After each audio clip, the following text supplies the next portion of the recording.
ICC champions ট্রফিতে মঙ্গলবার মুখোমুখি হবে অস্ট্রেলিয়া ও দক্ষিণ আফ্রিকা। রাওয়ালপিন্ডিতে বি গ্রুপের শ্রেষ্ঠত্বের লড়াইটি শুরু হবে দুপুর ৩টায়।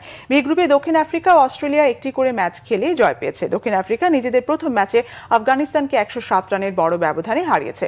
করাচিতে ওই ম্যাচে আফগান স্পিন ভীতি কাটিয়ে ৬ উইকেটে ৩১৫ রান করে প্রোটিয়ারা।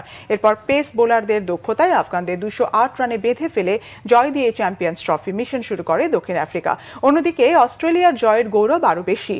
বেন ডাকেটের ১৬৫ রানের রেকর্ড গড়া ইনিংসে ৮ উইকেট হারিয়ে দলীয় ইনিংসে সর্বোচ্চ রানের রেকর্ড ৩৫১ করেও শেষ রক্ষা হয়নি ইংল্যান্ডের।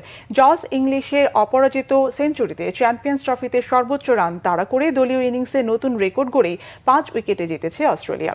ফলে এই ম্যাচটি হতে যাচ্ছে গ্রুপের শ্রেষ্ঠত্ব অর্জনের লড়াই। অস্ট্রেলিয়া এই টুর্নামেন্টে খেলছে তাদের পেস আক্রমণের সেরা ৪ ক্রিকেটারকে ছাড়াই। দলের প্রধান শক্তি ব্যাটিং ও বোলিং দুই বিভাগেই বেশ শক্তিশালী দক্ষিণ আফ্রিকা। এই ম্যাচে জয়ী দলের গ্রুপে শীর্ষে থেকে সেমিফাইনালে খেলার সম্ভাবনা উজ্জ্বল হবে।